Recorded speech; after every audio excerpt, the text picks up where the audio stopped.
क्या आप मीडिया वालों को ये नहीं पता था कि ठाकुर के कुआं में मेरे पिताजी को किस तरीके से उस पूरे विवाद को जो है बढ़ाया गया। और आप सबको पता है कि जब हम लोग को बुलाया गया तो ये पहले से किसी को नहीं बताया गया था कि वहाँ पर रहना है।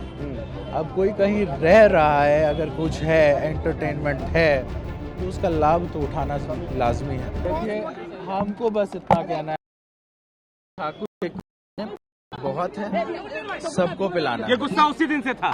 बहुत दिन से आप लोगों ने देखा मेरे पिताजी के बारे में क्या क्या अशब्द बोला गया जी। हमारी माता जी को कोई तरजीह नहीं दिया गया। ये बहुत सारी बातें हैं। हम आगे की रणनीति क्या होगा चेतन जी आपकी? जब होगा तब किसके बताएंगे। साथ जा रहे हैं ये बता दीजिए। जब होगा तब नीतीश बताएंगे। कुमार या बीजेपी?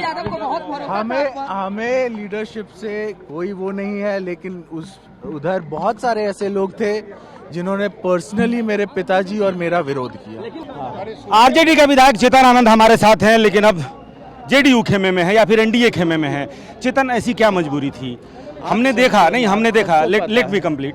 हमने देखा गिटार बज रहा था, क्रिकेट हो रहा था, चेस हो रहा था, आप बड़े खुशनुमा माहौल में तेजस्वी के बगल में बैठे हुए थे। ऐसा क्या हुआ कि आपने पाला बदल लिया? आप सबको पता है कि जब हम लोग को बुलाया गया तो ये पहले से किसी को नहीं बताया गया था कि वहाँ पर रहना है। अब कोई कहीं रह रहा है, अगर कुछ है, एंटरटेनमेंट है, तो उसका लाभ तो उठाना लाजमी है। खैर, वो सब बात छोड़िए।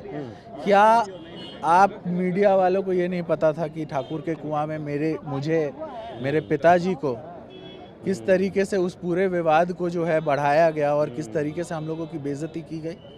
हम लोग A to Z की बात कर रहे थे।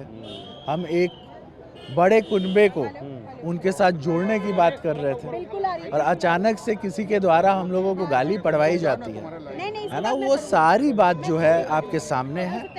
हाँ, और ऐसा कोई भी बात नहीं है जो आप लोग नहीं जानते। आरजेडी खेमे में कुछ खास जातियों को की उपेक्षा की जा रही थी?